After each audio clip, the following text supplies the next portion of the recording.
This might not be breaking news to anyone, but man, does a 5-2 score feel a lot better after a win.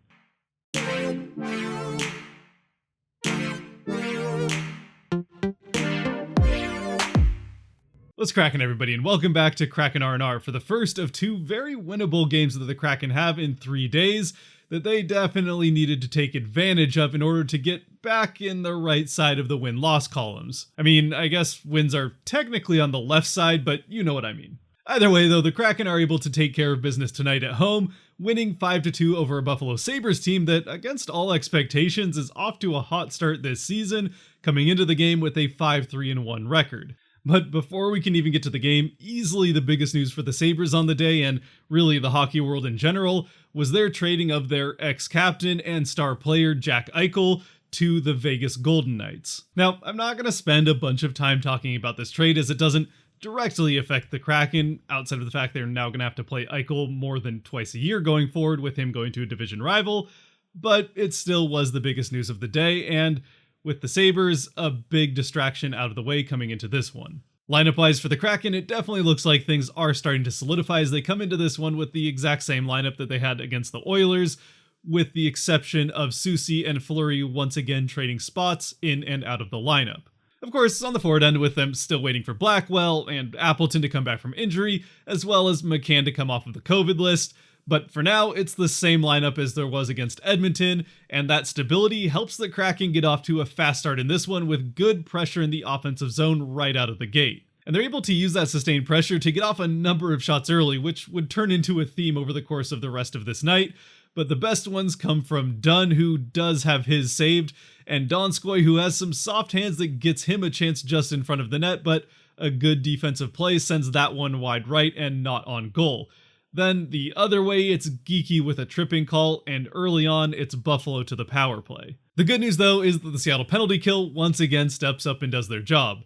The even better news is that they actually end up out-chancing the Sabres during this power play, with 2, almost 3 shots on a couple of breakaways, while the Sabres are only able to get 1 shot off on goal themselves. Fortunately for the Sabres, a couple nice saves from Tokarski do allow them to escape their own power play, still with the game tied up at 0, but we would not stay 5-on-5 for too long, as quickly following Alexiak absolutely murdering somebody along the boards with a massive hit, Buffalo gets called for hooking, and it's Seattle's turn to go on the power play. And once again, with another Seattle power play, they're able to get set up early on and create some pressure, even getting off a couple of shots, which is a good sign, but it ultimately ends up fizzling and getting killed off, with ultimately the penalty kill looking better than the power play.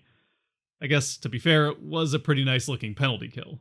But finally getting back to 5-on-5 where the Kraken actually have a better chance of scoring, it's Fleury with a pretty pass across to Schwartz, wide open in the slot. He takes the shot and it goes high and off the boards, and then going the other way, Hayden goes after Alexiak. To be clear, this is John Hayden of the Sabres, not Hayden Fleury going after Alexiak. But Hayden drops the gloves. Alexiak gives him a smile like, "You sure about this one, kid?" But he drops the gloves as well and proceeds to beat Hayden into the ice. Hayden gets called for roughing on top of the fighting, and the Kraken are back on the power play. And it is a much more controlled start to this power play, once again able to set up in the offensive zone and create pressure, but wouldn't you know it, they aren't able to score, and that doesn't sustain itself throughout the rest of the power play, as a really sloppy transition to the PP2 unit pretty much kills off the rest of this one.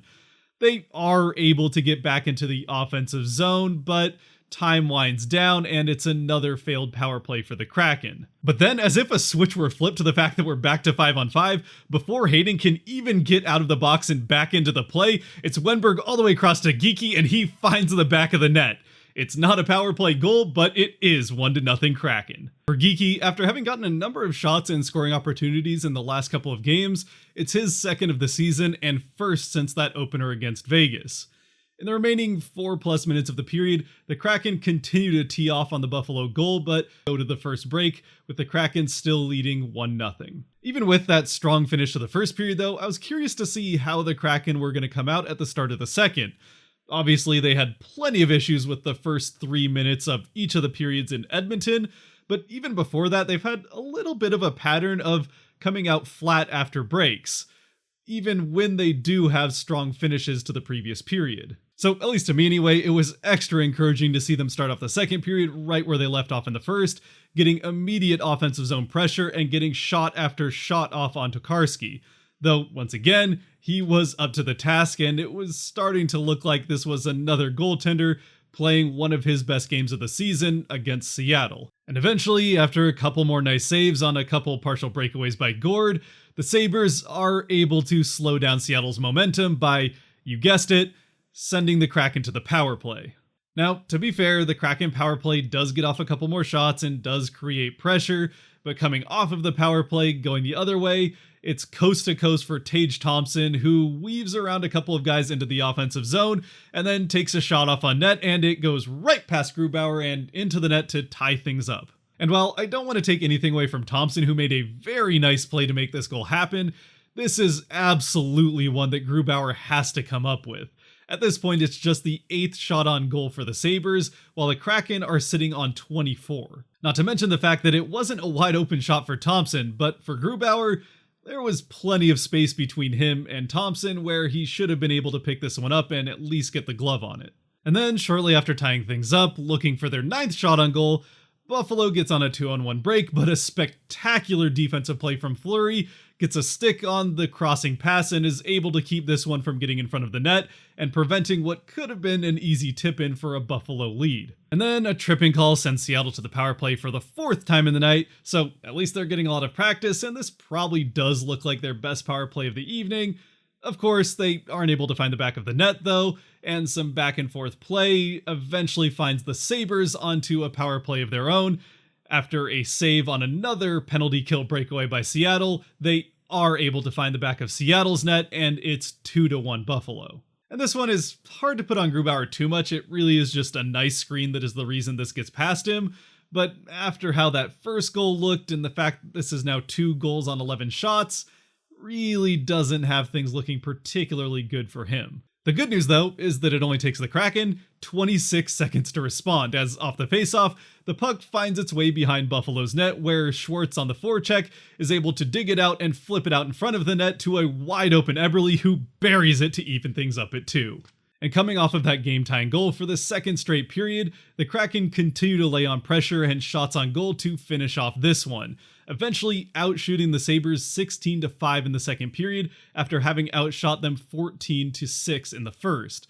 But even with the shots 30-11 for the Kraken, on the scoreboard where it matters, it's 2-2.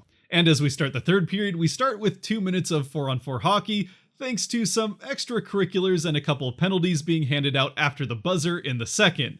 And right away, it's Seattle on the attack again to start things off, with a Yarncroke breakaway that goes just high of the net. Then a nice passing play sets up Gourde with another grade A opportunity that once again misses just wide.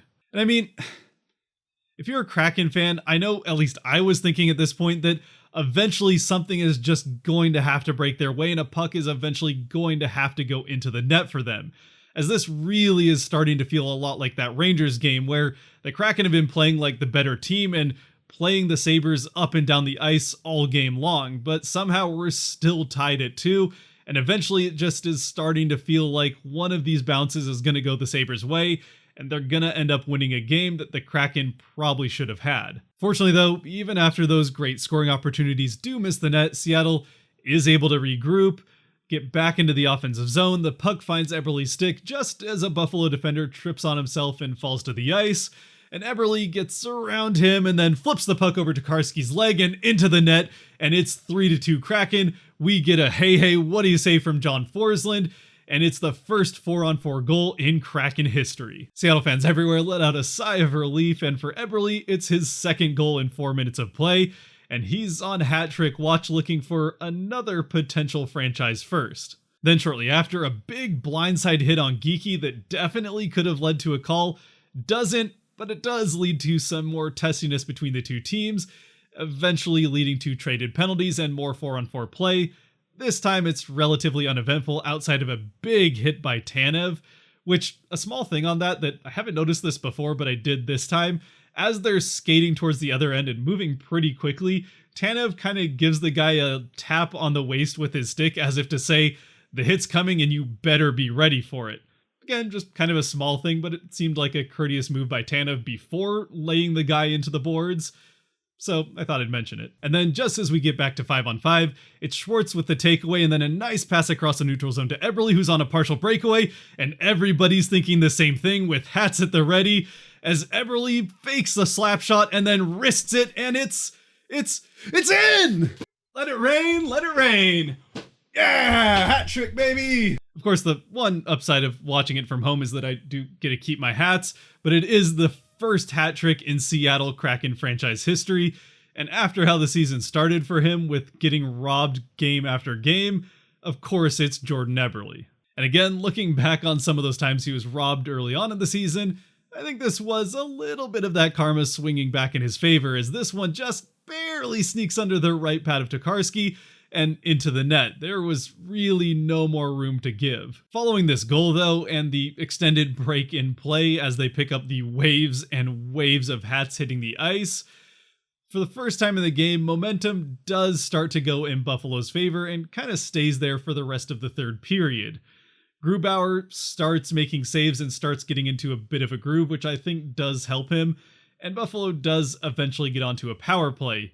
But it's another Seattle penalty kill, and they get yet another penalty kill breakaway, as this time it's Yanni Gourde all alone looking for another Seattle Kraken first, but another big save from Tokarski keeps this one at 4-2. Obviously, as you already know, it doesn't stay there, of course, as with 2.5 minutes left, Buffalo does go empty net, and after having tried and missed once, Schwartz does find the back of that empty net to make it 5-2 Kraken, where the game would finish. And like I said at the beginning, this is a big important win for the Kraken, not just because Buffalo is a beatable team that they should be able to handle, even in spite of the hot start they've gotten off to, but also because even with the Kraken having played really well across their last 6 games, maybe aside from the third period in Edmonton, they really needed to start actually getting into the win column and, more importantly, the points column when it comes to the standings. And I mean, it's also just important for the locker room morale, especially as they go in 2 days to play an Arizona team in Arizona that has yet to win a game this season, where if they had lost this one to Buffalo, I think that opens up the door for a lot more pressure going into that game for them not to be that team that hands Arizona their first win. Now, they definitely should still win that game, but I think that's another weight taken off of their shoulders that they're not going into it on a 3-game losing streak. And in that vein, it also definitely doesn't hurt that it was a fun win with a really fun period that featured the first 4-on-4 goal and the first hat trick in franchise history, both for Jordan Eberle. Of course, it certainly wasn't a perfect game by any means. The power play obviously still needs a lot of work. And another sneaky kind of under the radar problem that's started to become a little bit more consistent is that the Kraken really have not been particularly good in the face-off circle.